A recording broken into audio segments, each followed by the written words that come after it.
నమస్కారం. ఈరోజు శాస్త్రీయ పద్ధతి నైపుణ్యాలు అనే అంశం మీద చెప్పబోతున్నాను. శాస్త్రీయ పద్ధతి అంటే సైంటిఫిక్ మెథడ్ అంటే ఎటువంటి శాస్త్రవేత్తలైనా ప్రకృతిని పరిశీలించి కొన్ని విషయాలను కనుగొని ఆ విషయాలను ఒక పద్ధతి ప్రకారం వెలుగులోకి తేవటమే శాస్త్రీయ పద్ధతి యొక్క ఉద్దేశం. అలాగే శాస్త్రీయ పద్ధతిలో ఒక ప్రణాళిక అనేది ఉంటుంది. ఒక ప్రణాళికాబద్ధంగా మాత్రమే ఒక అవగాహన తోడ్పడుతుంది. శాస్త్రవేత్తలు శాస్త్రీయ ప్రక్రియ నైపుణ్యాలను వినియోగించుకుంటూ శాస్త్రీయ నైపుణ్యాలు అనగా సేకరణ, నిర్వహణ, విశ్లేషణ, సమాచార వ్యక్తీకరణ అంటే ఏదైనా శాస్త్రవేత్తలు ఒక ప్రయోగం చేయదలుచుకున్నప్పుడు, ఒక పరిశోధన చేయదలుచుకున్నప్పుడు ఒక క్రమ పద్ధతిలో ఒక నైపుణ్యాలని బేరీజు వేసుకొని వాటి సోపానాల ఆధారంగా ఒక ప్రయోగాన్ని సక్సెస్ఫుల్ చేసే అవకాశం ఉంది. కాబట్టి ఈ నైపుణ్యాలని శాస్త్రీయ పద్ధతిలో వివిధ రకాలైనటువంటి నైపుణ్యాలని ఉపయోగించడం జరుగుతుంది. సోపానాలు అంటే ఏంటి అంటే పరిశీలన, ప్రశ్నించటం, పరికల్పన చేయటం, ప్రణాళిక చేయటం, ప్రయోగం నిర్వహించడం, ఫలితాలు ప్రదర్శించడం. అంటే సోపానాల్లో కొన్ని స్టెప్స్. సోపానాలు అంటే స్టెప్స్. ఈ స్టెప్స్లో ఫస్ట్ పరిశీలన చేయాలి. ఏదైనా మనం ప్రయోగం చేసేటప్పుడు దాన్ని ఏ అంశం అయితే తీసుకుంటామో దాన్ని ఒక పరిశీలన దృష్టితో తీసుకొని తర్వాత ప్రశ్నించాలి. అసలు ఎందుకు, దీంట్లో ఉన్న లోపాలు ఏంటి, దీని ప్రయోగం చేసే దాంట్లో కొన్ని ప్రశ్నలు వేసుకోవాలి. అలాగే పరికల్పన కూడా చేయాలి. అలా ప్రణాళిక చేయటం, ప్రయోగం నిర్వహించడం, ఫలితాలు రాబట్టడం, చివరికి నిర్ధారణ చేయటం. ఈ విధంగా చేసినట్టయితే ప్రయోగం సక్సెస్ఫుల్ అవుతుంది ఏదైనా. అలాగే ఇప్పుడు మనం సపోజ్ ఈ సోపానాలను ఉపయోగించి మనం ఏదైనా ఒక దాంట్లో ఒక మొక్క పెరుగుదలలో కానీ దేంట్లోనే ఒక ఉదాహరణగా తీసుకొని ఆ సోపానాలను ఉపయోగించి మనం పరిశీలించవచ్చు. సపోజ్ ఇప్పుడు ఒక మొక్కను తీసుకొని ఆ మొక్క పెరుగుదల ఎలా ఉందో ఒక్కొక్క సోపానం వారిగా చూద్దాం. సోపానం 1 ఏంటంటే పరిశీలన, ప్రశ్నలు అడగటం. దీంట్లో ఈ సోపానంలో పరిశీలన చేయాలి ఫస్ట్, తర్వాత మనం ప్రశ్నలు వేసుకోవాలి. దీనిలో పరిశీలన కోసం ఏం ఉపయోగిస్తాం? ఫస్ట్ మన శరీరంలో ఉన్నటువంటి జ్ఞానేంద్రియాలను ఉపయోగిస్తాం. పరిశీలన చేయాలంటే మన కళ్ళతోటి మనం దాన్ని పరిశీలించాలి. అంటే మన జ్ఞానేంద్రియమైనటువంటి కళ్ళతోటి వాటిని పరిశీలించి దాని మీద కొన్ని ప్రశ్నలు వేసుకోవాలి. వేసుకున్నట్టయితే ఆ తర్వాత ఆ విషయంలో ప్రశ్న వేసుకొని ఒక అవగాహనకు వచ్చిన తర్వాత పరిశోధన చేయాలి. దాని గురించి ఎక్కువగా విశ్లేషించాలి. ఉదాహరణకు ఒక మొక్కని, చిక్కుడు విత్తనాలను మొక్క నాటుదాం అనుకుంటున్నాం. అవి మొలకెత్తడానికి వివిధ రకాల నేలలు కావాలి. ముందు విత్తనాలను పరిశీలించాలి. ముందు విత్తనాలు ఎక్కడ నాటాలని ప్రశ్నలు వేసుకోవాలి. ఏ నేలలో నాటితే బాగుంటుందని ప్రశ్నలు వేసుకోవాలి. అవి నాటడానికి నేలను కూడా పరిశీలించాలి. మరి ఈ విధంగా పరిశీలించి ఒక మొక్కని వివిధ సోపానాలు ఎలా చూద్దాం. ఇక సోపానాలు 2లో ఇది పరికల్పన. పరికల్పనలో అంటే రూపొందించుకోవాలి. ముందు ఒక పరికల్పన చేసుకొని దాన్ని రూపొందించుకోవాలి. ప్రశ్నకు పరిశోధన అనంతరం తగిన సమాధానం, పరికల్పన వ్రాయాలి. అంటే పరీక్షించడానికి వీలున్న సాధ్యమయ్యే సమాధానాన్ని పరికల్పన అంటారు. ఇది మనం ఒక ప్రశ్న రూపంలో మిమ్మల్ని అడగచ్చు.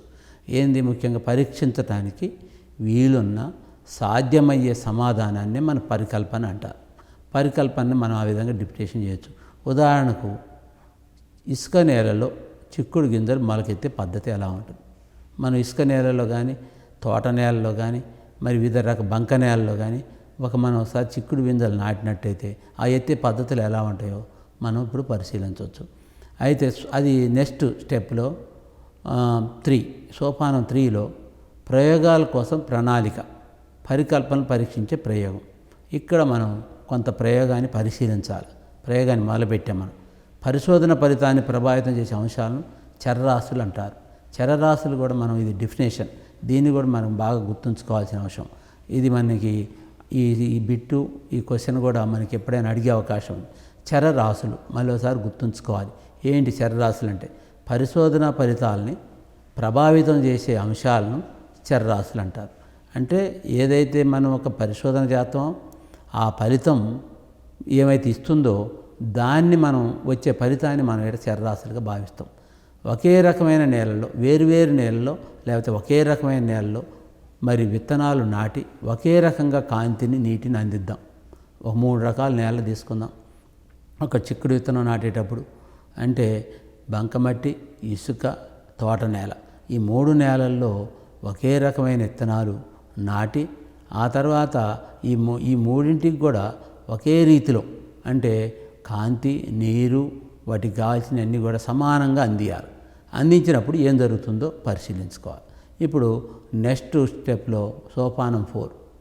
ఈ సోపానం 4లో ప్రయోగాల నిర్వహణ, ప్రయోగాన్ని జాగ్రత్తగా పరిశీలిస్తూ కొలతల నమోదు గమనించాలి. అంటే ఇక్కడ కొలతలు ఎందుకు అంటున్నంటే, మనం ఒకసారి చిక్కుడు విత్తనాన్ని మనం నాటుదాం 3 చోట్ల, అదే 3 నేలల్లో, అంటే ఇక్కడ బంకమట్టి, తోట నేల మరియు ఇసుక నేల, ఈ 3 నేలల్లో మనం నాటినప్పుడు మొక్కలు ఎలా పెరుగుతున్నాయో దాన్ని రోజువారీ కొలతలు చేయాలి. అంటే కొలతలు అంటే సమాచారం సేకరించే పద్ధతి. అంటే ఇది సులభంగా అధ్యయనం చేయొచ్చు మనం సమాచారం సేకరిస్తూ. అది ఎలా అంటే మొక్కలు, విత్తనాల నుండి వచ్చిన మొక్కలను 3 రోజులకు ఒకసారి కొలిసి పట్టికలు, ఒక పేపర్ తీసుకొని ఆ పట్టికలు పొందుపరిచి 21 రోజుల్లో అది ఎలా పెరుగుతుంది, ఎంతెత్తు పెరుగుతుందో గమనించుకుంటూ స్కేల్ తోటి ఇలా మనం కొలుసుకుంటూ ఒక పట్టిక తయారు చేసుకోవాలి. ఆ పట్టికలో మనం నమోదు చేసుకుంటూ పోతే ఇప్పుడు ఇసుక నేలలో నాటిన మొక్క, అదే తోట నేలలో, బంక నేలలో నాటినటువంటిది, దాని యొక్క పెరుగుదల కొలతల్ని మనం ఒక పట్టికలో తయారు చేసుకుంటూ పోతే మనకు ఒక ఫలితం అనేది వస్తుంది. మరి దాన్నే మనం అలా పొడుగుగా పెరుగుకుంటూ పోవటమే దాన్నే బారోగ్రాఫ్ అంటారు. అంటే బారోగ్రాఫ్ గీయాలి వాటికి. అంటే గీసుకుంటూ పోతే ఆ మొక్క ఎలా పెరుగుతుందో తెలుస్తుంది.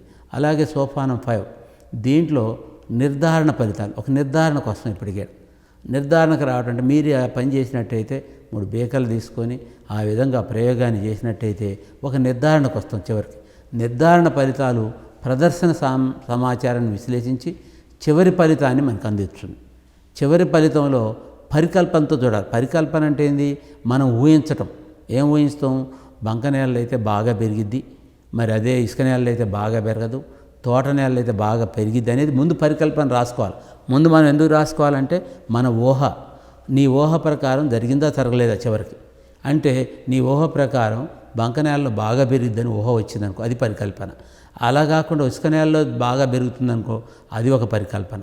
నువ్వు 3 ఒకే రకంగా పెరుగుతాయి అని ఒక పరికల్పన రాసుకున్నావు అనుకో మొదట్లో, చివరికి వచ్చేసరికి నీ పరికల్పన దేంట్లో తప్పైంది అనేది ఈ ప్రయోగపూర్వకంలో చివరిలో తెలుస్తుంది. మనం చేసిన పరికల్పన సరైందో కాదో మళ్ళీ పోల్చి చూసుకోవాలి. అంటే ఇక్కడ మనకి చివరికి ఏం తెలిసిందంటే, ఇసుక నేలల్లో బాగానే మొక్క పెరుగుతుంది, తోట నేలలో బాగానే మొలకెత్తినాయి, కానీ బంక నేలల్లో మాత్రం అది మొలకెత్తింది కానీ ఎత్తు పెరగల. అంటే అవి ఎత్తు పెరిగినంత బాగా ఇది ఎత్తు పెరగల. ఇక్కడ పరికల్పన తప్పైంది. మనం అన్నింట్లో సమానంగా పెరుగుద్దని అనుకున్నాం, కానీ ఇక్కడ పెరగల. 2 మాత్రం బాగా పెరిగినాయి, ఓ దాంట్లో పెరగల. అంటే ఇక్కడ మనం ఏ ప్రయోగానికైనా ఒక ఏం సక్సెస్ అయిద్దో ముందే మనం ఊహించుకోవాలి. నువ్వు ఏం ఊహించుకోవటం కోసం అయితే ఆ ప్రయోగం చేస్తున్నావో ఆ ప్రయోగం నువ్వు అనుకున్న రీతిలో సక్సెస్ అయిందా కాలేదా నువ్వు అనేది చూడాలి. ఇదే శాస్త్రీయ పద్ధతి అంటారు. ఈ శాస్త్రీయ పద్ధతిలో మనం ఊహించినవి జరగవచ్చు, జరగకపోవచ్చు, మరి ఫలితం ఇంకో రకంగా కూడా ఉండొచ్చు. అందుకోసం ఈ సోపానాలన్నీ మనం పాటిస్తూ దేనికైనా సరే, మొక్కలకే కాదు, ఇంకో విషయానికేం కాదు, ఇంకో రసాయన శాస్త్ర పరికరాలకే ప్రయోగాలకే కానీ, ఫిజికల్ ప్రయోగాలకే కానీ, ఏ ప్రయోగాలకు కూడా ఈ సోపానాలను ఉపయోగిస్తూ మనం చేయొచ్చు అన్నమాట. నెక్స్ట్ స్టెప్ ప్రాసెసింగ్ స్కిల్స్ అంటే ప్రక్రియ నైపుణ్యాలు. ప్రక్రియ నైపుణ్యాలు అంటే ప్రయోగం నిర్వహించేటప్పుడు లేదా ప్రశ్నలకు జవాబులు కనుగొనే ప్రయత్నంలో శాస్త్రవేత్తలు వినియోగించే ఆలోచన సరళినే ప్రాసెసింగ్ స్కిల్స్ అంటారు. అంటే ఈ ప్రక్రియ నైపుణ్యాలు, తెలుగులో అయితే మనం ప్రక్రియ నైపుణ్యాలు అని అంటాం. అంటే శాస్త్రవేత్తలు ఏదైనా ప్రయోగాలు నిర్వహించేటప్పుడు వాళ్ళు ముందు ప్రశ్నలు వేసుకుంటారు. ప్రశ్నలు వేసుకోవటం వరకే కాదు, జవాబులు కూడా రాసుకుంటారు. ఆ జవాబులు రాసే ప్రయత్నంలో వాళ్ళు వినియోగించే ఆలోచన సరళి ప్రకారం ఆ ప్రయోగాన్ని ఆట్నే ప్రక్రియ నైపుణ్యాలు అంటారు. అంటే ఆ నైపుణ్యంతో వాళ్ళు ముందుకి వెళ్తారు. అంటే మనం మాట్లాడేటప్పుడు, వినేటప్పుడు, రాసేటప్పుడు, ఆలోచించేటప్పుడు ప్రక్రియ నైపుణ్యాలను మనం వినియోగిస్తాం. అంటే మనం మాట్లాడేటప్పుడైనా, వినేటప్పుడైనా, రాసేటప్పుడు, అంటే ప్రతి దాంట్లో జాగ్రత్త వహించి అంటే ఆ నైపుణ్యాలని వినియోగించుకుంటూ పోవాలి. అలాగే మన చుట్టూ ఉన్న ప్రపంచాన్ని పరిశోధించడానికి, ప్రశ్నల సమాధానాలు ఇవ్వటానికి, ప్రయోగాలు చేయటానికి మరి ఈ ప్రక్రియ నైపుణ్యాలు ఎలా వినియోగించుకోవాలో ఆలోచిద్దాం. ఇప్పుడు సపోజ్ సముద్ర తీరం వెంట గవ్వల పరిశీలన, ఆకారం, రంగు, పరిణామం బట్టి వర్గీకరణ. ఇప్పుడు మనం సముద్రం దగ్గరికి వెళ్ళాం. సముద్రం దగ్గరికి వెళ్ళినప్పుడు రకరకాల గవ్వలు ఉంటాయి, రకరకాల రాళ్ళు ఉంటాయి, రకరకాల వస్తువులు మనకి దాంట్లో సముద్రంలో ఉన్నటువంటి వాటిని మనం తీసుకొని వాటిని గవ్వలన్నీ ఒక పక్క వర్గీకరించడం, అట్నే వేరే రాళ్ళని ఒక తీరుగా వర్గీకరించడం. అంటే మన పరిశీలన బట్టే మన వర్గీకరణ జరుగుతుందన్నమాట. అంటే ఇది ఆలోచనల బట్టే ఇది జరుగుతుంది. అంటే ఇక్కడ ప్రక్రియ నైపుణ్యాలు దశల వారీగా ఉంటాయి. అంటే ఫస్ట్ పరిశీలించడం, అంటే జ్ఞానేంద్రియాలు, అంటే మన కళ్ళతోటి మనం ఏ విషయాన్నైనా పరిశీలిస్తాం. అంటే జ్ఞానేంద్రియాలతో సహాయంతో వస్తువుల యొక్క సంఘటన గురించి తెలుసుకుంటాం. అలాగే పోల్చుతాం, ఏ వస్తువు ఎలా ఉంది, ఈ వస్తువు ఏ వస్తువులన్నీ ఒక తీరుగా ఉన్నాయి, ఏ వస్తువులు డిఫరెంట్గా ఉన్నాయి, ఏ వస్తువులకు ఏ వస్తువు లక్షణాలు దగ్గరగా ఉన్నాయి అనే విషయాన్ని మనం పోల్చడం అనొచ్చు. అంటే వస్తువుల సంఘటన లక్షణాలు ఏ విధంగా ఒకే వేరుగా ఉంటాయో తెలుసుకోవాలి. ఆ విధంగా తెలుసుకుంటూ మనం చేయాలి. అంటే అప్పుడు మనకి కొన్ని విషయాలు తెలుస్తాయి అన్నమాట. అలాగే వర్గీకరించడం, వస్తువులు కొన్ని లక్షణాలు ఆధారంగా సమూహాలుగా వర్గీకరించాలి. ఆ వస్తువులను విడివిడిగా కూడా మనం వర్గీకరణ చేయొచ్చు. అంటే వాటి ఆధారంగా మరి ఇవాళ కొలవటం అనేది కూడా జరుగుతుంది. అంటే నెక్స్ట్లో మరి కొలవటం అంటే ఒక వస్తువు సైజులు కొలవటం, లేకపోతే ఎత్తు కొలవటం, వస్తువు యొక్క పరిణామాన్ని కొలవటం, ఇవన్నీ కూడా మనం తెలుసుకోవడానికి అవకాశం ఉంది. మరి ఈరోజు వస్తువుల వర్గీకరణలో కానీ, పోల్చటంలో కానీ, మరి కొలవటంలో ద్రవ్యరాశి, కొలవటంలో అంటే ఒక్కటే కాదు, ద్రవ్యరాశి, పొడవు, ఘన పరిమాణములను, మళ్ళీ అదేవిధంగా గ్రామ్, సెంటీమీటరు, లీటర్లు ప్రమాణాలతో కొలతాం. వివిధ రకాల అంటే ఒక్కొక్క వస్తువుని ఒక్కొక్క పదార్థం అంటే ఘన, ద్రవ, వాయు పదార్థాలని వివిధ రకాల కొలతలతో కొలుస్తుంటాం అన్నమాట. అంటే ఇవాళ కొలతలు ఇవన్నీ. అంటే అలాగే సేకరించడం, ఫలితాలను ఊహించటానికి, నిర్ధారణ చేయటానికి పరిశీలన ద్వారా సేకరించిన సమాచారం దోహదపడుతుంది. ఎప్పుడైతే మనం పరిశీలన ద్వారా ఒక సమాచారం చేపట్టామో ఆ సమాచారం మళ్ళీ మనం ఫలితాలను ఊహించడానికి, నిర్ధారించడానికి కూడా తోడ్పడుతుంది. మరి ఈ విధమైనటువంటి ఆలోచనలు చేస్తూ మనం ఈ ప్రక్రియ నైపుణ్యాలు చూస్తాం. తర్వాత స్టెప్ ఏంటంటే నమోదు చేయటం. అంటే ప్రతిదీ కూడా ఒక పట్టికలో నమోదు చేయాలి. మనం పరిశీలించిన విషయం, నిర్ధారించుకున్న విషయాల్ని నమోదు చేసుకుంటూ పోవాలి. గ్రాఫుల పట్టికలో నమోదు చేయాలి. తర్వాత దీన్ని ప్రదర్శించాలి. అంటే ఒక చార్ట్లు తయారు చేసుకొని చార్ట్లతో సహాయంతో ప్రదర్శిస్తూ పట్టికల గ్రాఫ్లో తయారు చేయాలి. అంటే ఇదంతా ఒక ప్రయోగానికి ఒక సిస్టమ్, అంటే సైంటిఫిక్ మెథడ్. ఈ మెథడ్లోనే మనం ప్రయోగాలు చేయాలి. ఈ ప్రయోగంలో ఎవరు పరిశీలించినా, మేమే కాదు ఇంకా ఎవరైనా పరిశీలించినా, మనకన్నా గొప్పవాళ్ళు పరిశీలించినా, మేధావుల పరిశీలనకు కూడా పంపించినా దాన్ని అందరికి కూడా సులువుగా అర్థమయ్యేటట్టుగా ఉండాలి. నువ్వు తయారు చేసిన అన్నీ కూడా రుజువులతోటి, నిర్ధారణతోటి, పరికల్పనతోటి అన్నీ కూడా ఒక సిస్టంలో రాసుకొని నువ్వు చివరికి అంతిమైనటువంటి ఫలితాన్ని చూపెడుతున్నావు. కాబట్టి మనం ఒక సిస్టంగా సైంటిఫిక్ మెథడ్లో ఇవన్నీ తయారు చేసుకోవాలి. ఊహించటం ఏంటి? ఊహించిన జాబితా ఆధారంగా ఊహించడం ద్వారా ఫలితాలు నిర్ధారించడం. ఫస్ట్ మనం ఏం ఊహించాం, ఫలితం ఏమొచ్చింది. అట్లా మనం ప్రతి ప్రయోగంలో కూడా నువ్వు ఊహించింది కరెక్ట్ అయితే నీ సక్సెస్ఫుల్, నువ్వు ఆలోచించిన విధానం కరెక్ట్ అని. ఒకవేళ నువ్వు ప్రయోగం ఇంకో తీరుకు వస్తే నువ్వు ఆలోచించింది తప్పైనా, ఊహించింది తప్పైనా వచ్చినటువంటి ఫలితం కరెక్ట్గా ఉంది కాబట్టి నువ్వు ప్రయోగంలో సక్సెస్ అయినట్టుగా మనం భావించాలి. అది నెక్స్ట్ స్టెప్. విద్యార్థి ఈ ప్రక్రియ నైపుణ్యాన్ని ఉపయోగించి ఒక బల్బు వెలగటానికి సంబంధాన్ని కనుగొంటాం. ఒక బల్బు ఎలా వెలిగిద్ది, ఇవన్నీ మనం తెలియకుండానే మన ఇళ్ళల్లో కూడా మన చదువురాని వాళ్ళు, చదువు వచ్చినటువంటి వాళ్ళు కూడా కొన్ని ఈ ప్రయోగాలు ఉపయోగించే పనిచేస్తున్నారు. సపోజ్ ఇప్పుడు ఒక విద్యార్థి నైపుణ్యాన్ని ఒక బల్బు వెలగటంలో ఎలా ఉపయోగిస్తారో చూద్దాం. 3 రకాల టవల్స్ని 3 బేకర్లో, అది బల్బు కూడా ఉపయోగించవచ్చు. ఇంకొక ఉదాహరణలో చూసినట్టయితే బల్బు ఉపయోగించే దాంట్లో ఏం చేస్తారంటే ఫస్ట్ బల్బు ఎలగపోతే ఎందుకు ఎలగలేదు ఏమని ఊహిస్తారంటే పరికల్పన, దాంట్లో బల్బులో ఫీజు పోయింది అనుకుంటాడు ఫస్ట్ పరికల్పనలో. అయితే ఈ ఫీజు పోయిన విషయాన్ని పోయిందా కాలేదా నిర్ధారణకు రావాలంటే ఫస్ట్ ఆయన బల్బు బయటికి తీయాలి. తర్వాత కరెంటు వైరు ఊడిందా, ఫీజు పోయిందా, లేకపోతే ఇంకేమైనా జరిగిందా అన్న విషయాలన్నీ కూడా రాసుకొని తర్వాత ఒక్కొక్క దాన్ని సమాచారాన్ని సేకరించుకొని ఒక టెస్టర్ తీసుకొని దాన్ని అన్ని చెక్ చేస్తారు. కరెంటు పోయిందా, పోలేదు, ఫీజు పోయిందా, పోలేదు, అట్లా అన్నీ చెక్ చేసుకుంటూ చివరికి వైర్ పోయినట్టు గమనిస్తాడు. అంటే మనం ఊహించిన పరికల్పన ఒకటి ఊహిస్తాం, ఇంకొకటి సక్సెస్ అయింది. అంటే ఈ విధంగా ఒక విద్యార్థి ఒక బల్బు పోయిన విషయాన్ని తన ప్రక్రియ నైపుణ్యాలతోటే తను తిరిగి బల్బుని వెలిగించే లోపాన్ని కనుక్కుంటాడు.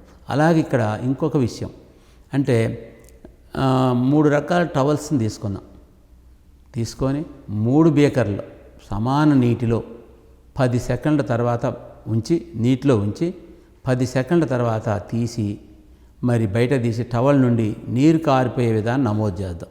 నీరు ఏ టవల్ నుంచి ఎక్కువ ఏది కారిపోయింది, ఏ టవల్ ఎక్కువగా నీళ్లు పీల్చుకుంది అని పరిశీలించవచ్చు.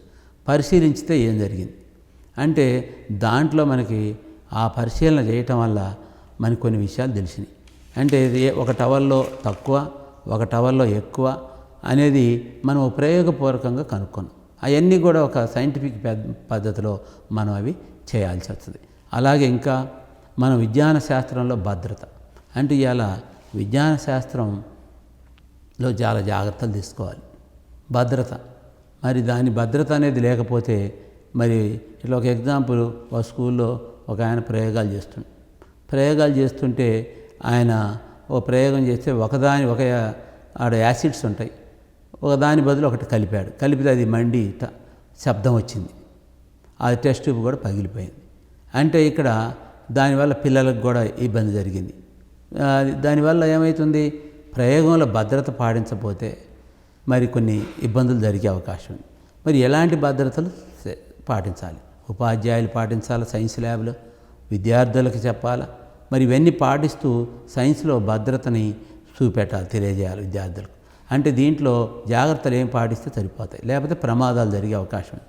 ప్రయోగ సమయంలో మనం తీసుకోవాల్సిన జాగ్రత్తలు ముందుగా ఒకటి, దేని గురించి అయితే ప్రయోగం చేద్దాం దాని గురించి ఆలోచించాలి. ఏంటి ఈ ప్రయోగం, అసలు ఎందుకు చేయాల్సి వస్తుంది, దీంట్లో ఏం కనుక్కోబోతున్నాం, ముందు ఆలోచన.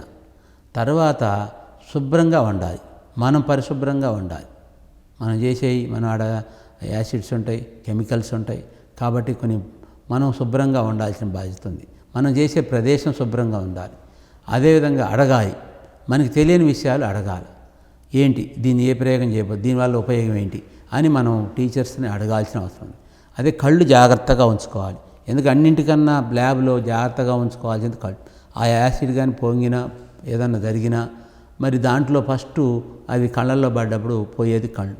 కాబట్టి కళ్ళు జాగ్రత్త మెయిన్, ముఖ్యంగా ఆ విషయం చెప్పడానికి కారణం అది. అలాగే అడగాలి ఏదైతే, అదే రుచి చూడవద్దు. అవి రకరకాల కెమికల్స్ ఉంటాయి, మరి రకరకాల పదార్థాలు ఉంటాయి ల్యాబ్లో. కాబట్టి వాటిని మనం రుచి చూడటానికి అసలే ప్రయత్నాలు చేయొద్దు. మరి ఇంకోటి, షాక్ నుండి దూరంగా ఉండాలి. అంటే మనం దానికి దగ్గరలో ఉండకూడదు, అంటే దానికి దగ్గరలో టచ్ అయ్యేతో రీతిలో ఉండొద్దు. అది ఏదన్నా మనకి ఇబ్బంది జరగదు. అది ఎలక్ట్రికల్ ప్రయోగం కావచ్చు, ఇంకో ప్రయోగం కావచ్చు, కరెంట్ ప్రయోగం ఉందనుకుంటే అది షాక్ తగలొచ్చు, ఇంకో ప్రయోగం తగిలితే కూడా మనకి ఇబ్బంది జరగదు. కాబట్టి మనం దూరంగా ఉండాల్సిన బాధ్యత విద్యార్థులకు ఉన్నది. అలాగే పైన చెప్పిన జాగ్రత్తలన్నీ పాటిస్తే మనం ఈ జాగ్రత్తలని శాస్త్రీయ పద్ధతిలో అంటే సైంటిఫిక్ మెథడ్లో ఈ ప్రయోగం చేయటం నేర్చుకోవచ్చు, ఈజీగా నేర్చుకోవచ్చు. మరి అలా ఇంతేకాకుండా మన చుట్టూ ఉన్న ప్రకృతిని మనం అర్థం చేసుకొని దానికి ఆటంకం కలగకుండా మన అవసరాలు తీర్చుకోవటంలో ప్రయత్నాలు చేయటంలో శాస్త్రీయ పద్ధతి మరి చాలా ముఖ్యమైనది, మనకి సహాయపడుతుంది. అలాగే ఒక ఆవిష్కరణ జరగాలంటే మరి ప్రకృతిని నిశితంగా పరిశీలించి సమస్యలను గుర్తించే శక్తిని కలిగి ఉండాలి. అది అప్పుడే మాత్రమే మనం ప్రయోగాలు సక్సెస్ఫుల్గా చేయగలుగుతాం. అదేవిధంగా ఒక శాస్త్రవేత్త చెప్తాడు, కోపర్నికస్ సూర్యకాంత సిద్ధాంతాన్ని కనిపెట్టకముందు కూడా భూమి సూర్యుని చుట్టూ తిరుగుతూనే ఉంది. ఎన్నో ఏళ్ల పాటు తిరిగింది, కొన్ని శతాబ్దాల పాటు భూమి సూర్యుని చుట్టూ తిరుగుతూనే ఉంది. కానీ ఈ విషయం తెలియదు ఎవరికి. కానీ కోపర్నికస్ భూమి సూర్యుని చుట్టూ తిరుగుతున్న విషయాన్ని మరి ప్రపంచానికి తెలియజేశాడు. అంటే ఎవరు కనుక్కోకపోవచ్చు, కానీ ప్రకృతిలో జరిగే రీతిలో జరుగుతూనే ఉంది. కానీ ఈయన కనుక్కున్న తర్వాతనే మనకి ప్రపంచాన్ని తెలిసింది. అలాగే సర్ ఐజాక్ న్యూటన్ గురుత్వాకర్షణ సిద్ధాంతాన్ని, అంటే ఎప్పుడైనా ఒక రాయి పైకి విసిరేస్తే అది కింద పడుతుంది, ఆ విషయం అందరికీ తెలుసు. అది చాలా సంవత్సరాలు, ఏళ్ల తరబడి, శతాబ్దాల తరబడి నుంచి కూడా రాయి పైకి విసిరేస్తే అది కింద పడుతుందన్న సంగతి తెలుసు. కానీ ఒకే ఒక వ్యక్తి ప్రపంచంలో కొన్ని శతాబ్దాల తర్వాత రాయి కింద పడటానికి కారణాన్ని గురుత్వాకర్షణ సిద్ధాంతం అని చెప్పినటువంటి వ్యక్తి సర్ ఐజాక్ న్యూటన్. అంటే ఇక్కడ ప్రకృతిలో ఇంకా మనం చాలా తెలుసుకోవాల్సిన అవసరాలు ఉన్నాయి, చాలా కనుక్కోవాల్సిన అవసరాలు ఉన్నాయి, చాలా జరుగుతున్నాయి. ఆ జరిగేవి కూడా ముందు ముందు రాబోయే వాళ్ళు కూడా కనుక్కునే అవకాశం ఉన్నది. దీన్ని బట్టి మనకి సమస్యను గుర్తించడంలో గుంపుగా కాకుండా ఒక వ్యక్తిగానే ఈ శాస్త్రవేత్తలు ఆలోచన చేసి ఇవి కనుక్కోవటం జరుగుతుంది. మరి మనుషుల అవసరాల నుండి, ఆవిష్కరణ నుండి, మరి ఈ సైన్స్ యొక్క మెథడ్స్, సైన్స్ ప్రయోగాలు మనకి ఆవిష్కరణ జరుగుతున్నాయి. అదేవిధంగా తర్వాత మనం ఇంకా దీన్ని పరిశీలించుకుంటూ పోతే ఇంకా కొన్ని నెక్స్ట్ స్టెప్లో ఒక సిద్ధాంతాన్ని రూపొందించడంలో, ఒక ఆవిష్కరణ చేయటంలో క్రమ పద్ధతి ఉంటుంది. అమ్మ వంట చేయటం, ఇప్పుడు ఈ సైంటిఫిక్ మెథడ్లో అమ్మ వంట చేయటం, సైకిల్ మరమ్మతు చేయటం, అరక దున్నటం, అలాగే పక్షులు చేమలు తమ గూటికి చేరటం, అలాగే ప్రతి సంవత్సరం ఒకే ఋతువులో ఆకులు రాలటం, ఇవన్నీ మరి ఎలా జరుగుతున్నాయి అంటే ఒక క్రమ పద్ధతుల్లో జరుగుతున్నాయి. ఒకే సంవత్సరంలో జరగడానికి కారణం ఏంది? పక్షులు తమ గూటికి సాయంత్రానికి ఎలా చేరగలుగుతున్నాయి? ఇవన్నీ పరిశీలించడం. ముందు వీటిని పరిశీలించే క్రమంలో మనం సమాధానాలు వెతికే ప్రయత్నంలో కొన్ని సోపానాలు పాటించాలి. ఫస్ట్ ఏం చేయాలి? మనం సమస్య గుర్తించాలి. అంటే గదిలో లైట్ వెలగకపోవటం, అలాగే పరికల్పన చేయాలి. తర్వాత సమాచారాన్ని సేకరించాలి. సేకరించిన సమాచారాన్ని విశ్లేషించాలి, ప్రయోగాలు చేయాలి, అలాగే ఫలితాలు సేకరించాలి, నిర్ధారణ చేయాలి. ఇలా మనం చేసుకుంటూ పోతే ఒక విషయాన్ని మనం ఈజీగా కనుక్కోవచ్చు. ఇకపోతే ఇక మనకి విజ్ఞాన శాస్త్రంలో విభాగాలు. విజ్ఞాన శాస్త్రం అనంతమైంది. విజ్ఞాన శాస్త్రం అనేది ఒక అన్వేషణ లాంటిది. అంటే ఈ విజ్ఞాన శాస్త్రంలో మరి చాలా ఉన్నాయి.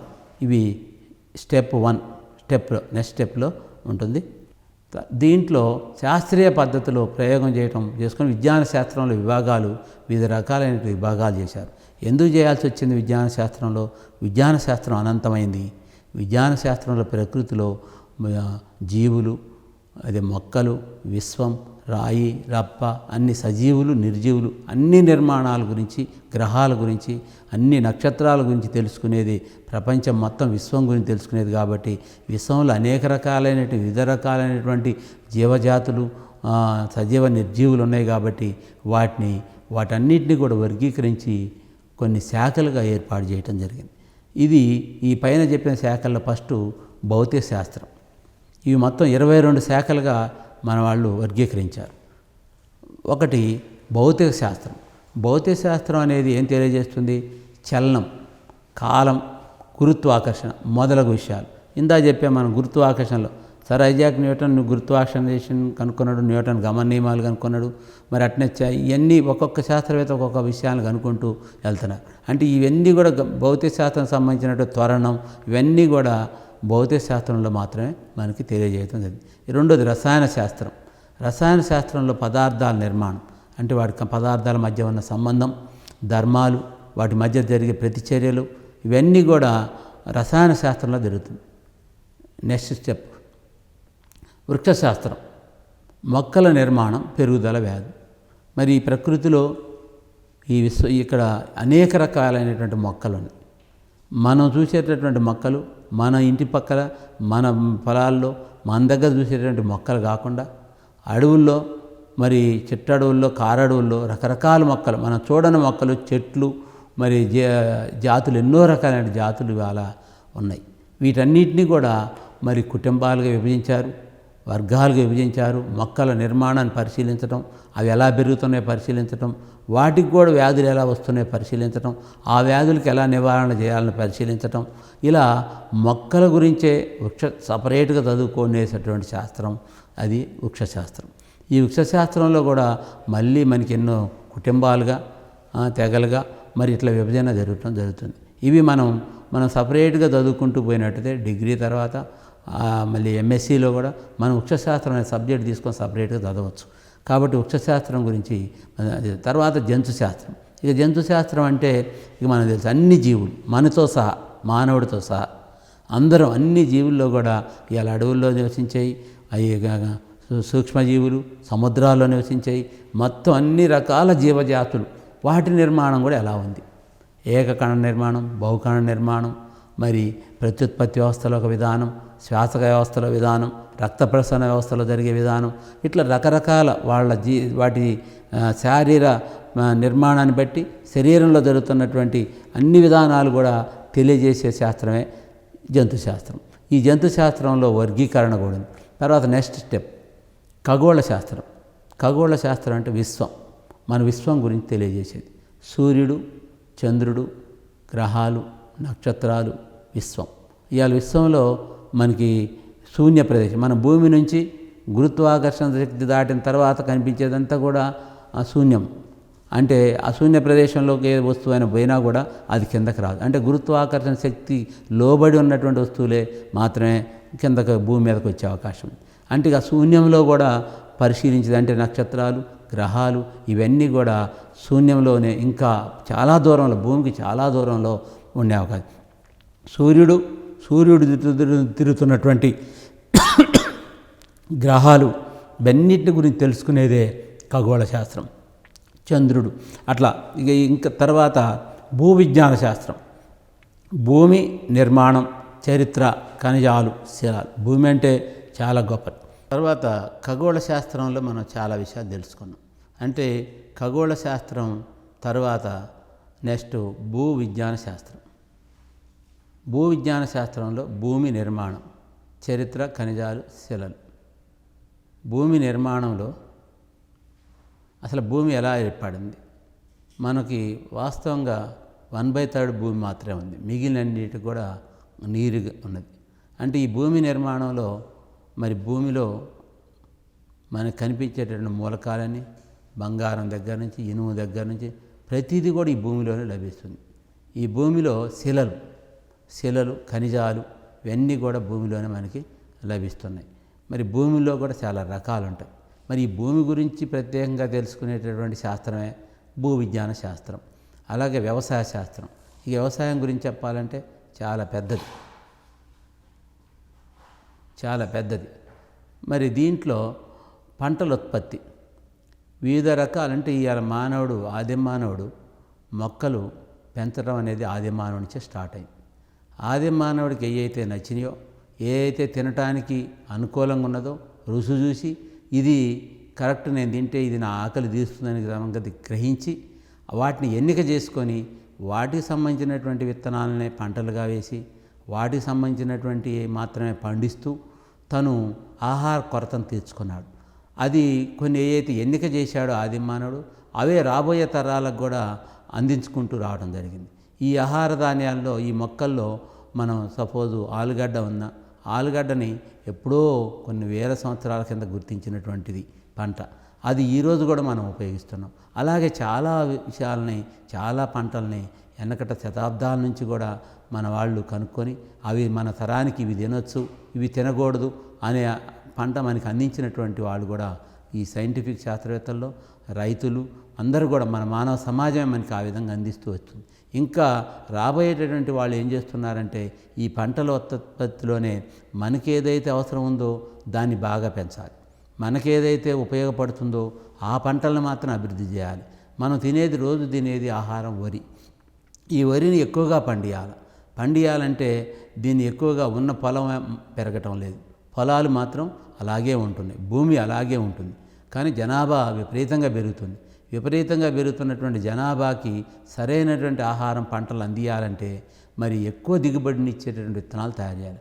అంటే ఇప్పుడు సంకర జాతి విత్తనాలు కూడా ఈ వ్యవసాయ శాస్త్రంలో ప్రవేశపెట్టి వ్యవసాయ శాస్త్రజ్ఞులు కొత్త వంగడాలని తయారు చేసి అవి మన సమాజానికి ఇస్తున్నారు. ఒక ఎకరాకు 100 బస్తాలు 50 బస్తాలు ఎక్కువగా పండేటటువంటి దిగుబడిని ఇస్తున్నారు. మనకి పొలం పెరగపోయినా పంట పెరిగితే మనం రాబోయే తరాలకు కూడా ఉన్నటువంటి సమాజానికి కూడా సరైనటువంటి పంటను మనం అందించే అవకాశం ఉంది. ఇకపోతే నేల యజమాని అంటే నేలను కూడా బట్టి నేలను కూడా తయారు చేసుకోవడం, నేలని మనం చేసుకొని దాన్ని బాగు చేసుకొని దాన్ని మళ్ళుగా కట్టుకొని దాని చెట్లుంటే కొట్టేసి వాటిని వ్యవసాయానికి అనుకూలంగా భూమిగా తయారు చేయటం.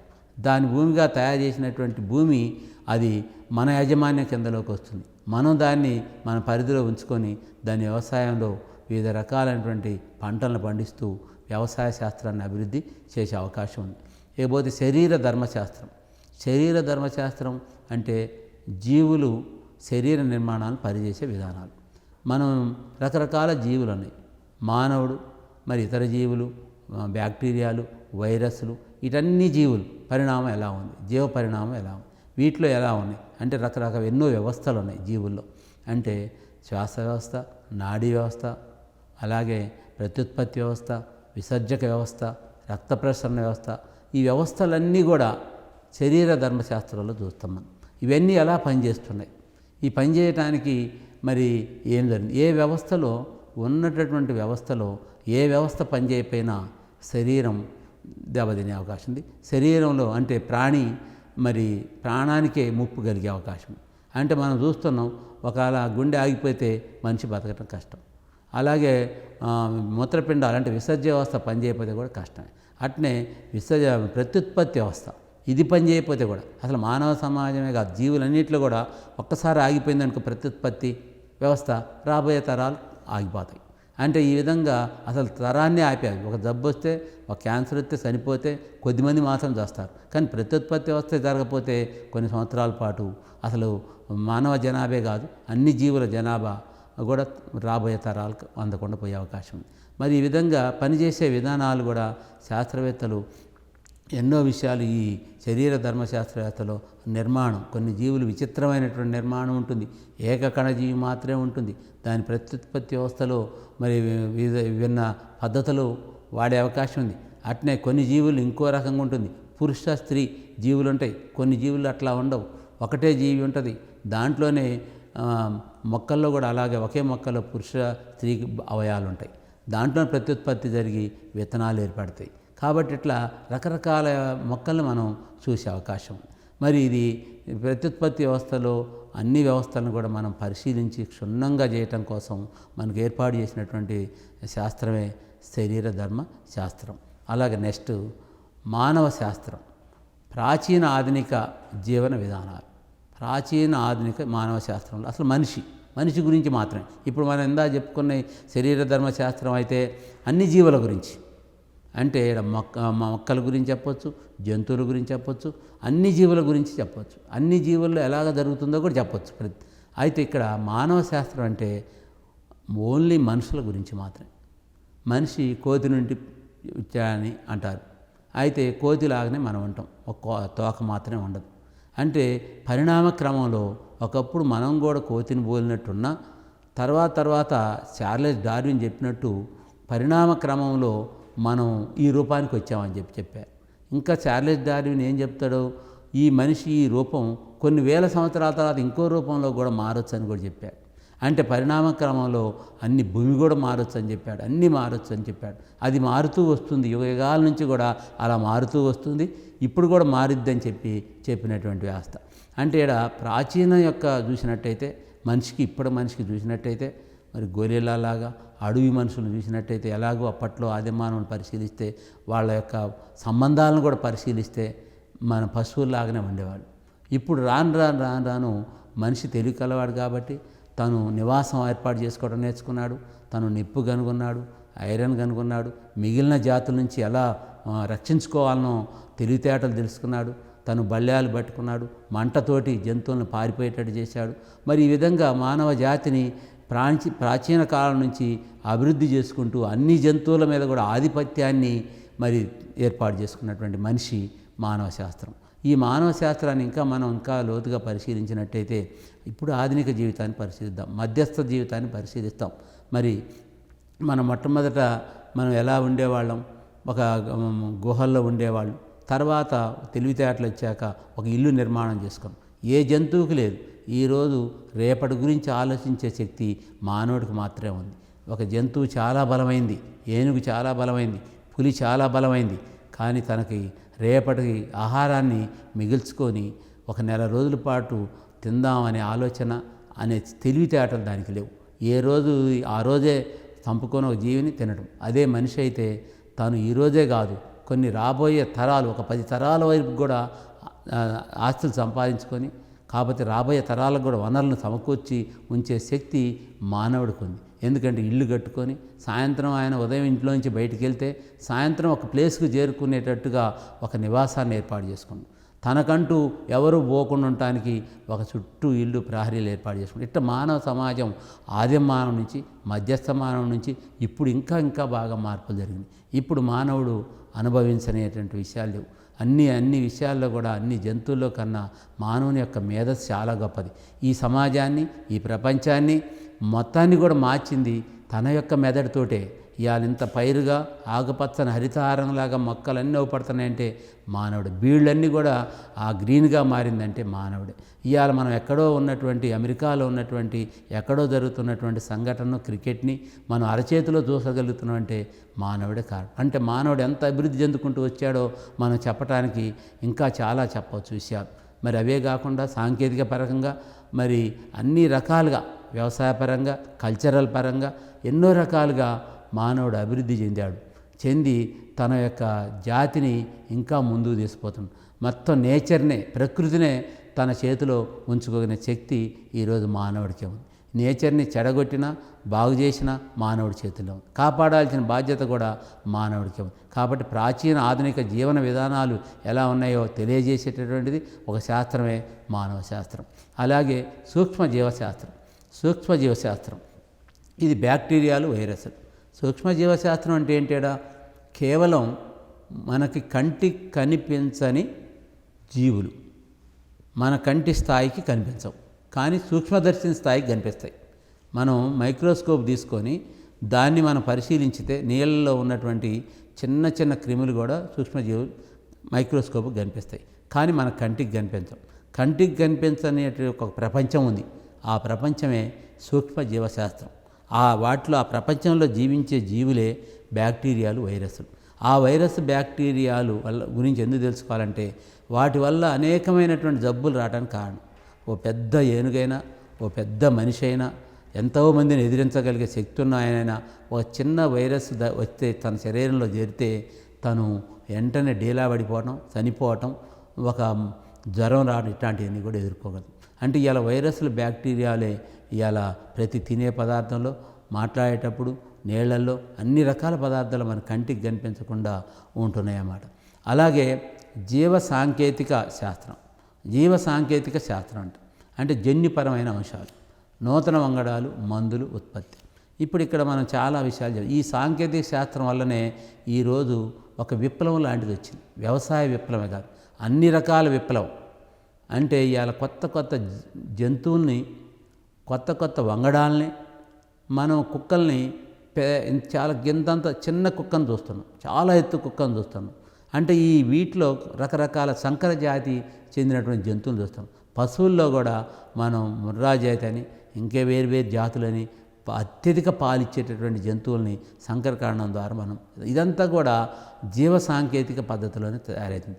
జన్యుపరమైన అంశాలతోటి ఇది సాధ్యమవుతుంది. అంటే ఇక్కడ నూతన వంగడాలు సృష్టించడంలో కూడా జరుగుతుంది. నూతన వంగడాలు సృష్టించడం అంటే ఏ లక్షణాలు అయితే బాగున్నాయో ఒక జీవిలో, ఒక మొక్కలో, ఆ లక్షణాలు మాత్రమే తీసుకొని వేరే లక్షణం, మనకి పనికిరాని లక్షణాలను వదిలేసి ఆ లక్షణాలతోటి ఇంకో జీవితోటి, ఇంకో మొక్కతోటి సంకరకరణం జరిపి ఆ లక్షణాలు ఎక్కువైతే అవసరమో ఆ లక్షణాలు కలిగినట్టు మొక్కని ఈ సంకరకరణంలో పొందటం జరుగుతుంది. మనం దాని ఫలితంగా అవి సమాజానికి, సమాజ అవసరాలకు, ఆ ఆకలి తీర్చడానికి ఈ రాజు తోడ్పడుతుంది. అంటే అలా జన్యుపరమైనటువంటి అంశాలని మనం మరి నూతన వంగడాలు సృష్టించడం, మందుల ఉత్పత్తి. ఈరోజు జీవ సాంకేతిక శాస్త్రంలో మందుల ఉత్పత్తి ఉంది. ఇవాళ మనకి ప్రతి ఒక్కళ్ళు మందులు వేసుకొని వాళ్ళు ఉండరు. ఏది జరిగినా కూడా, యాక్సిడెంట్ జరిగినా, జబ్బులు చేసినా ప్రతి దానికి మందులు అనేది అవసరం. ఇవాళ మందులు, ఎన్నో రకాల మందులు ఈరోజు మన ప్రాణాలను కాపాడుతున్నాయి. ఇవాళ పెద్ద మందులతో పాటు శాస్త్ర పరికరాలు కనుక్కుంటున్నారు. ఇవన్నీ కూడా మనని కాపాడటానికి ఉపయోగపడేదే జీవ సాంకేతిక శాస్త్రం అన్నమాట. ఈ శాస్త్రం ఈరోజు ఒక పెను సంచలనంగా మరి దేశంలో ప్రపంచంలో వచ్చి ఈరోజు మనని కాపాడుతుంది. మానవ సమాజాన్నే కాదు, అన్ని జీవులకు కూడా దానికి ఉపయోగపడుతుంది. అన్ని జీవులను కూడా అభివృద్ధి చేయడంలో కూడా ఉపయోగపడుతుంది. దీన్ని మనం దృష్టిలో పెట్టుకోవాలి. అలాగే పక్షులు అధ్యయన శాస్త్రం. ఇక పక్షులు, రకరకాల పక్షులను మనం చూస్తున్నాం. మరి ఈ పక్షులు మరి ఏంది, వాటి జీవన విధానాలు ఏంటి మనం చాలా చూస్తున్నాం. నైజీరియా నుంచి పక్షులు ఒక టైంలో, ఒక ఋతువులో మన కొన్ని ఏరియాలకు వచ్చి అక్కడ కొన్నాళ్ళు స్థావరం ఏర్పాటు చేసుకొని ఆ తర్వాత అవన్నీ కూడా మళ్ళీ తిరిగి వాళ్ళ స్థానానికి వెళ్తాయి. అంటే వీటి విధానం చూడండి. దానికి ఎవరు చెప్పారు? అక్కడి నుంచి ఇదే టైంలో రావాలని, అదే ఋతువులో ప్రవేశించాలని, మళ్ళీ ఆ ఋతువు అయిపోయిన తర్వాత మళ్ళీ తిరిగి వాళ్ళ ప్రదేశానికి పోవాలని, ఇవన్నీ ఎలా సాధ్యమవుతున్నాయి? అంటే ఎందుకు సాధ్యమైంది? ఈ పక్షుల వల్ల. పక్షి ఎలా ఎగరగలుగుతుంది? పక్షి ఎగరగలిగే శక్తి మనిషికి కూడా లేదని బాధపడ్డ రోజుల్లోనే ఒకప్పుడు. అంటే పక్షిలాగా మనం ఎగరలేకపోతున్నాం, పక్షికి ఉన్నటువంటి శక్తి మనకి లేదు అని భావించిన మనిషి మనం పక్షిలాగా ఎప్పటికీ ఎగరలేమని ఒక విమానం లాంటి సాంకేతిక పరిణామంతో విమానాలు కనుక్కొని ఒక ప్రదేశం నుంచి ఇంకో ప్రదేశానికి పక్షి కన్నా వేగంగా, పక్షి కన్నా దూరంగా పోగలిగేటటువంటి శక్తిని ఈ జీవ సాంకేతిక విజ్ఞానంలో మనం తీసుకొచ్చుకోవడం. అంటే పక్షుల కన్నా, అంటే పక్షుల అధ్యయన శాస్త్రం గురించి చెప్పినప్పుడు వాటి విధానాలు, వలసలు, ఇందా చెప్పా వలసని, అంటే ఒక ప్రాంతం నుంచి ఇంకో ప్రాంతానికి రావడం. కొన్ని అవన్నీ కూడా గుంపులుగా తెగలుగా ఒకే కలిసి ఉండటం. అంటే మనం ఇక్కడ జీవులను పరిశీలించినట్టయితే, పక్షులైనా మనుషులైనా వేరువేరు జంతువులను కూడా పరిశీలించినట్టయితే అవన్నీ కూడా ఒక గుంపులుగా నివసిస్తాయి. మనుషులంతా గుంపులుగా, గొర్రెలన్నీ గుంపులుగా, పశువులన్నీ గుంపులుగా, ఇట్లా పక్షుల్లో కూడా ఒక రకాన్ని గుంపుగా, ఇంకో రకాన్ని గుంపుగా ఇవన్నీ ఎలా జీవిస్తున్నాయి, ఏమేమి తింటాయి, తినేటటువంటి వాటికి ఒక ముక్కు ఉంటుంది. ఆ ముక్కు ఆధారంతో కూడా తినే అవకాశం. తర్వాత నెక్స్ట్ స్లైడు కీటక అధ్యయన శాస్త్రం. కీటకాలు, ఇక మనం కీటకాలు చూస్తున్నాం.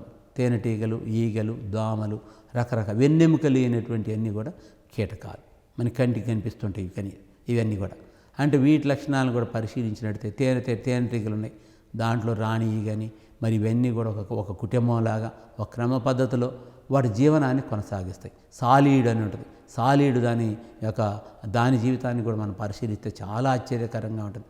అది నిర్మించేటటువంటి మరి దాని పద్ధతిని మనం ఆలోచిస్తే చాలా ఆశ్చర్యంగా, మానవ మేధస్సుకే ఆలోచనగా ఉంటుంది. అలాగే ఇవాళ కీటకాలు, మరి రకరకాల కీటకాలను కూడా పరిశీలించి వాటి యొక్క శక్తిని, వాటి యొక్క మేధస్సుని, వాటి ప్రత్యుత్పత్తిని అన్నింటిని కూడా పరిశీలించేటటువంటి శక్తి మానవుడికి ఉంది. కాబట్టి దీన్ని కూడా ఒక శాస్త్రం కింద పెట్టి దీని మీద కూడా అధ్యయనం చేయడం జరుగుతుంది. ఇకపోతే మనోవిజ్ఞాన శాస్త్రం, మానవుల ప్రవర్తన, మానసిక పరిస్థితి. ఇది సైకాలజీ. అంటే మనోవిజ్ఞాన శాస్త్రంలో మానవుల ప్రవర్తనలు ఎలా ఉంటాయి. మనం చూస్తున్నటువంటి సమాజంలో వివిధ రకాల వ్యక్తుల ప్రవర్తన వివిధ రకాలుగా ఉంటుంది. కోపం ఉంటుంది, ఒక్కొక్కళ్ళు కోపం ఉండదు, ఒక్కొక్కళ్ళు ఎలాగో ప్రవర్తిస్తారు, ఒక్కొక్కళ్ళు మేధోశక్తి ఉంటుంది, ఒక్కొక్కళ్ళు ఎంతో తెలివిగా ఆలోచిస్తారు, ఒక్కొక్కళ్ళు ఎన్నిసార్లు చెప్పినా అర్థం కాదు. మరి ఇలా ఒక వృత్తి అంటే ఇష్టం, ఒకళ్ళ సైన్స్ అంటే ఇష్టం, ఒకళ్ళకి మ్యాథ్స్ అంటే ఇష్టం. అట్లా మానవుల యొక్క ప్రవర్తన చూసినప్పుడు, చాలా వాళ్ళ మానసిక స్థితులను చూసినప్పుడు చాలా విషయాలు తెలుస్తాయి. అంటే ఈ సైకాలజీ అనే దాంట్లో మనం చాలా విషయాల్ని తెలుసుకునే అవకాశం ఉంది. మరి దీనికి చాలా మేధావులు ఈ మనోవిజ్ఞాన శాస్త్రంలో గురించి చాలా రకాలుగా వ్యాఖ్యానించడం కూడా జరిగింది. కాబట్టి మానసిక పరిస్థితిని అబ్జర్వ్ చేసేటటువంటి శాస్త్రమే ఎదుటి వాళ్ళు మాట్లాడుతుంటేనే, ఎదుటి వాళ్ళ కదలికలను బట్టే వారి యొక్క మానసిక ప్రవర్తన, లేకపోతే ఒక 2 రోజుల పరిచయంతో వారి గురించి పూర్తిగా ఎదుటివారు కొంతమంది తెలుసుకుంటారు. ఎందుకంటే మనం చాలామంది మన చుట్టూ ఉన్నటువంటి ఫ్రెండ్స్ని గమనిస్తే వాడి పూర్తిగా అతని యొక్క మనస్తత్వం నాకు తెలుసు అంటారు, అతను ప్రవర్తించే రీతి నాకు తెలుసు అంటారు, అతనికి ఎప్పుడు కోపం వద్దో నాకు తెలుసు అంటారు, అతను ఈ పని చేయడు, అతను ఈ తప్పు చేయడు అని అంటాం. అంటే ఒక మనిషి మీద ఎస్టిమేషన్ వేసుకోవటం, అవగాహన చేసుకోవటం, ఇవన్నీ కూడా మానసిక ప్రవర్తనని మనం అంచనా వేసుకోవడం. అంటే ఒక వ్యక్తికి ఒకే రకంగా ప్రవర్తన ఒక పద్ధతిలో ఉంటుంది, ఆ పద్ధతులని అవగాహన చేసుకోవటం. నెక్స్ట్ సిస్మాలజీ, భూకంపాల గురించి. మరి భూకంపాలు అంటే వస్తుంటాయి అప్పుడప్పుడు, ఎక్కువగా ఇవి జపాన్లో వస్తుంటాయి, మన దగ్గర కూడా ఎప్పుడో ఒకసారి వస్తుంటాయి. మరి ఇది చాలా ప్రమాదకరమైనది. భూకంపాలు వస్తే ఒక్కసారే ఇళ్ళన్నీ కూలిపోవటం, అయితే పెద్ద పెద్ద అపార్ట్మెంట్లు కూడా కూలిపోవటం, ఇట్లాంటివన్నీ జరుగుద్ది.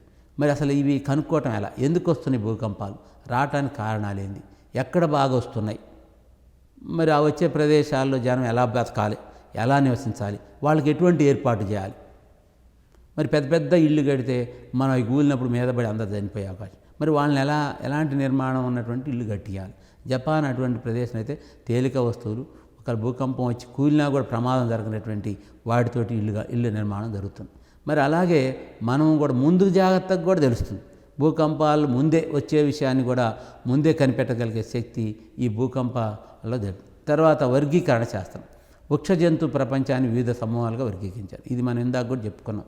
అంటే జంతు శాస్త్రం, వృక్ష శాస్త్రం ఇది విడిగా చెప్పాం. వీటి లక్షణాలు వేరువేరుగా ఉంటాయి. వృక్షాలంటే ఏంది, అవి మనకి దానికి తేడా ఉంది. అంటే జంతువులన్నీ కూడా ఒక ప్లేస్ నుంచి ఇంకో ప్లేస్కి వెళ్తాయి. దీంట్లో ఒక రకమైన గుణం ఉన్నాయి, వృక్షాలలో ఒక రకమైన గుణం ఉంది. మరి ఇవి ప్రవర్తనలో తీరుగున్నాయి, దాని ప్రవర్తనలో తీరుగున్నాయి, వీటి ప్రత్యుత్పత్తిలో తీరుగుంది, మొక్కల ప్రత్యుత్పత్తిలో తీరుగుంది. కాబట్టి వీటిని వర్గాలుగా విభజించి వీటిని వేరువేరుగా సమూహాలుగా వర్గీకరించడం. నెక్స్ట్ శిలాజ శాస్త్రం. వృక్ష జంతు సంబంధాలు శిలాజ అంటే కొన్ని ఏళ్ల తరబడి, కొన్ని వేల వందల సంవత్సరాలు కూడా చనిపోయినటువంటి జంతువుల యొక్క కళేబరాలు, వాటి యొక్క ఎముకలు, అస్థిపంజరాలను పరిశీలించి వీటి అప్పుడు ఎలా ఉంది అస్థిపంజరం, ఇప్పుడు అస్థిపంజరం ఎలా ఉంది పోల్చడం. అంటే అప్పుడు మనుషులు ఎలా ఉన్నారు, అస్థిపంజరం ఇప్పుడు ఎలా ఉంది, పరిణామ క్రమంలో అలాంటివి కూడా పరిశీలించడానికి ఇవి తోడ్పడతాయి. ఆవరణ శాస్త్రం. ఆవరణ శాస్త్రం అంటే పర్యావరణ శాస్త్రం. అంటే మన చుట్టూ ఉన్నటువంటి పర్యావరణం ఎలా ఉంది, ఈ పర్యావరణంలో జీవులు పెరగడానికి అవకాశం ఉందా, వాతావరణంలో మొక్కలు పెరగడానికి అవకాశం ఉందా, మరి మొక్కలు జీవించడానికి పర్యావరణం ఎట్లా కాపాడుకోవాలి, పర్యావరణంలో శుభ్రత పాటించాలి, పర్యావరణానికి మనం సహకరించాలి, పర్యావరణ వ్యవస్థలో మరి రకరకాల మొక్కలు పెంచుకోవాలి, గ్రీనరీ రావాలి. అంటే హరితహారం లాంటి ద్వారా మనం ఎక్కువగా విపరీతంగా రోడ్ల వెంబటి, నేషనల్ హైవే వెంబటి, స్కూళ్ళల్లో అన్ని చోట్ల మనం మొక్కలు నాటి పని చేయాలి. ఉపాధ్యాయులైన, విద్యార్థులైన ప్రతి ఒక్కళ్ళు ఒక మొక్క నాటి పని చేసి పర్యావరణానికి మనం తోడ్పడాలి. లేకపోతే రోగ లక్షణ శాస్త్రం. రోగ లక్షణ శాస్త్రం ఏంది, వివిధ వ్యాధులు, కారణాలు. మరి అలా హాస్పిటల్ చూసినట్టయితే ప్రతి హాస్పిటల్లో కిక్కిరిసి ఉంటున్నారు. అసలు ఏ హాస్పిటల్లో పోయినా రోగులే ఉంటున్నారు. అంటే ఎందుకు వీళ్ళకి ఇట్లా రోగాలు వస్తున్నాయి, ఎందుకు వీళ్ళకి, మరి వీళ్ళందరికీ డాక్టర్లు ఎంతమంది చదవాలన్నా, పెద్ద పెద్ద మెడికల్ కాలేజీలు ఉన్నాయి. వీళ్ళందరూ ఎవరి కోసం, ఈ రోగాలు నయం చేసడం కోసమే డాక్టర్లు చదువుతున్నారు. కాబట్టి ఈ డాక్టర్లు వ్యాధులు నివారించాలి. కాబట్టి వీళ్ళు చాలా వ్యాధులు కనుక్కోవటం, వాటి కారణాలు కనుక్కొని దానికి తగినటువంటి మందులు ఇవ్వటం, ఇలా రోగ నివారణ శాస్త్రం అనేది ఒకటి ఉందన్నమాట. తర్వాత వాతావరణ శాస్త్రం. వాతావరణంలోని భౌతిక గతిశీలతలు, భూమి, సముద్రాలు, పవనాలు. ఇక వాతావరణ శాస్త్రం గురించి మనకు తెలుసు. వాతావరణం ఎప్పుడు ఏ కాలంలో ఎలా ఉంటుందో మనకి వేసవి కాలం వస్తే వాతావరణం బాగా ఎండలుగా ఉంటాయి. అదే మరి వేసవి కాలం మే ఆ ప్రాంతంలో మరి బాగా ఉరుములు మెరుపులతోటి మరి చాలా వర్షాలు ఒక్కోసారి వచ్చేటట్టు ఉంటాయి. జూన్, జూలై, ఆగస్టులో మనకు వర్షాలు బాగా వస్తాయి. మరి ఆ తర్వాత చలికాలం ఉంటుంది. అదే అక్టోబర్, నవంబర్, డిసెంబర్లో, జనవరిలో కూడా, అంటే ఎక్కువగా నవంబర్, డిసెంబర్, జనవరిలో బాగా చలి బాగా ఉంటుంది. అంటే మనకి ఇక్కడ వాతావరణంలో వివిధ ఋతువుల ఆధారంగా ఈ వాతావరణం అట్లా ఫేస్ చేయబడింది. ఆ టైంకి ఆ నెలలో ఖచ్చితంగా ఆ వాతావరణం ఆ విధంగా ఉంటుంది. మే నెలలో, ఏప్రిల్ నెలలో బాగా ఎండలు ఉంటాయి మార్చి నుంచి. మరి ఇదే కాకుండా అప్పుడప్పుడు వాతావరణంలో సునామీ లాంటి, వాతావరణంలో పెద్ద పెద్ద తుఫాన్లు, మరి ఇవన్నీ కూడా వచ్చి దానికి ఒక హరికేన్ తుఫాన్ అని రకరకాల తుఫాన్ల పేర్లు పెడతారు మన వాళ్ళు. అంటే ఇట్లా తుఫాన్లు వచ్చి ఒకేసారి మరి అన్నీ కూడా గోళ్ళ మీద కూడా వచ్చి మొత్తం తుఫాన్కి కొట్టుకొని పోయే పరిస్థితి వస్తుంది. మరి ఇలాంటి అన్నీ కూడా వాతావరణ శాస్త్రం అప్పుడప్పుడు జాగ్రత్తలు తెలియజేసేటటువంటి. ఏంది జాగ్రత్తలు తెలియజేద్ది, ఈరోజు వర్షం కురుతుంది, లేకపోతే రేపు కురుస్తుంది, లేకపోతే ఉరుములతో వస్తుంది, లేకపోతే సముద్రంలోకి వాళ్ళు చేపలు పట్టే వాళ్ళు పోవద్దు, ఇలాంటి విషయాలన్నీ కూడా జాగ్రత్తలు చెప్తారు. మరి ఈ విధంగా చెప్పటం వల్ల చెప్పేటటువంటిది, దీన్ని అధ్యయనం చేసేటటువంటి వాళ్ళంతా కూడా వాతావరణ శాస్త్రవేత్తలు. ఈ వాతావరణ శాస్త్రవేత్తలు ఇలాంటి విషయాల్లో తగిన తీసుకుంటారు. వీళ్ళు భూమి, సముద్రాలు, పవనాలు, వీధురుగాళ్ళు, మరి ఇవన్నీ కూడా వాళ్ళు గతిశీలతలను పరిశీలిస్తారు. వాటిని బట్టి ఎంత మేరకు నష్టం జరుగుతుందో కూడా చెప్తారు. నెక్స్ట్ స్టెప్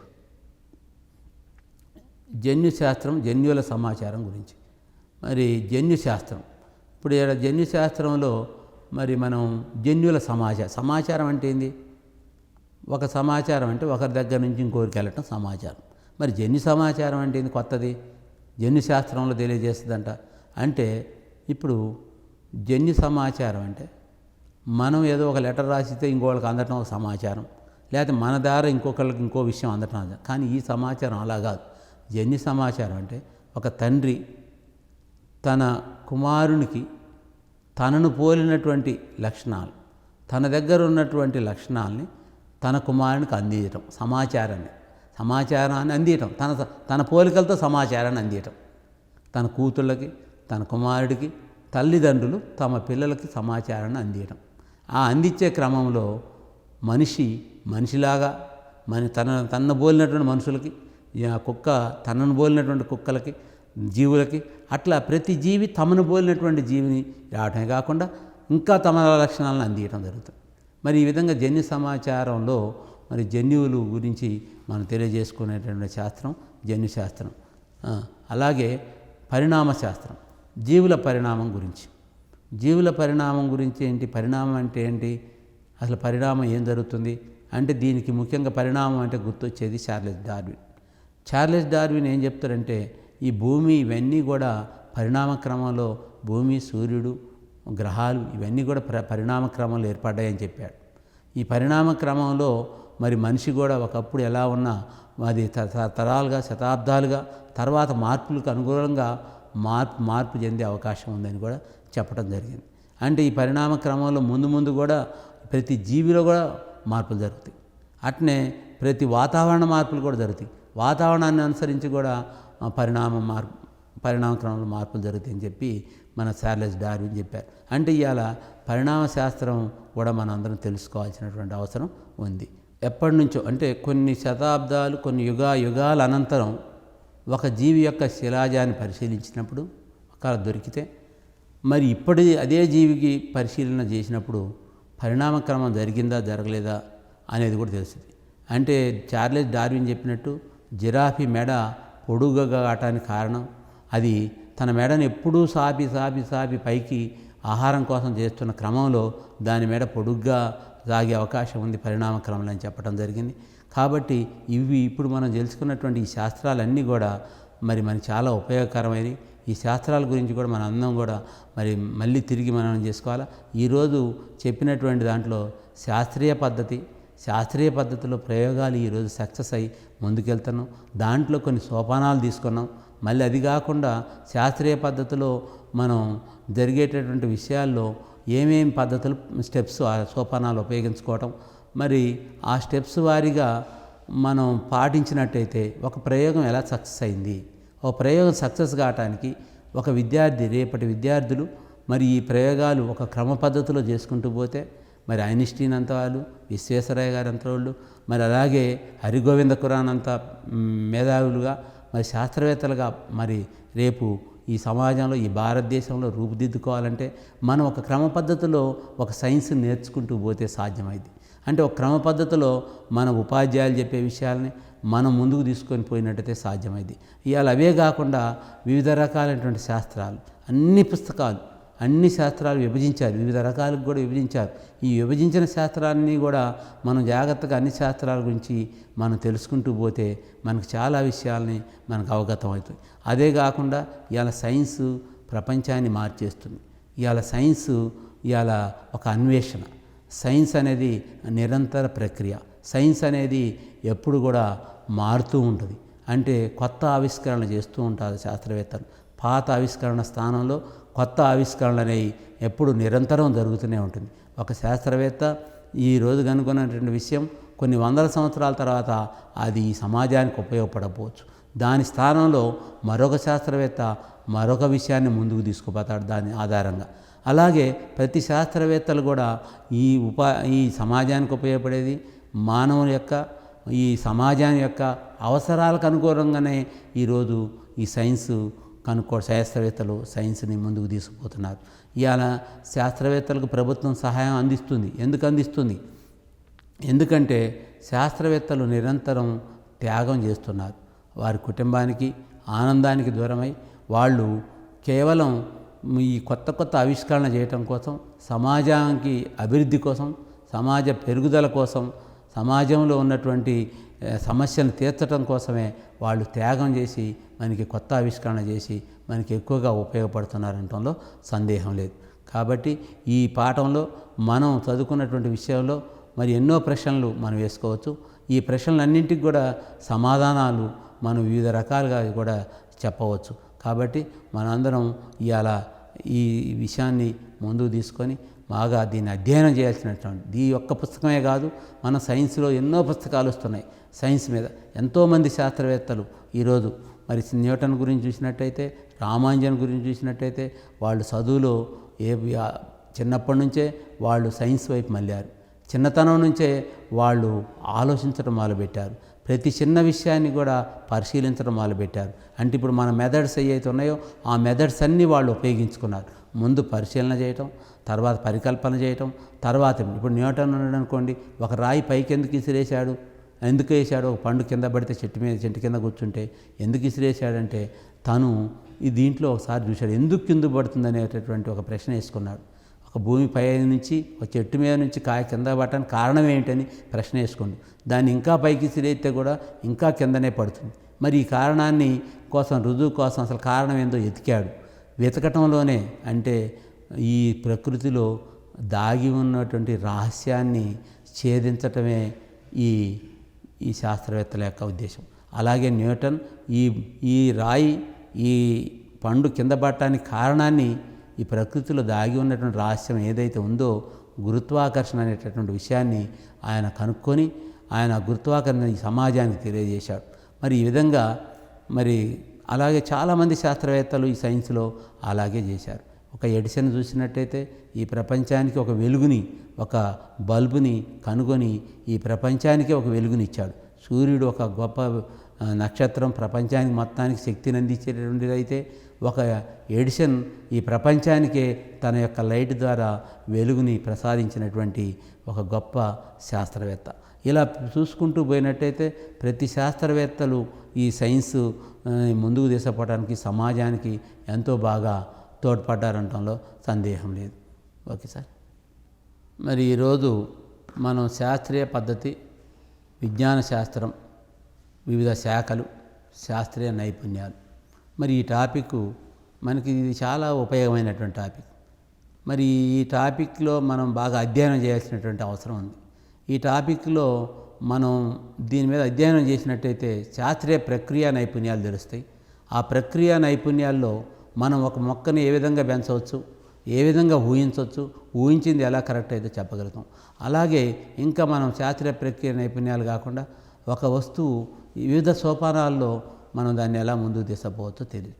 అలాగే వివిధ రకాలైనటువంటి మరి మొక్కల్ని, జంతువుల్ని మరి వివిధ రకాలైన మొక్కలు విభజించి వర్గీకరణ చేసి వివిధ రకాలైనటువంటి శాస్త్రాలని విజ్ఞాన శాస్త్రంలో అనేక శాఖల్ని 22 శాఖల్ని కూడా విభజించడం జరిగింది.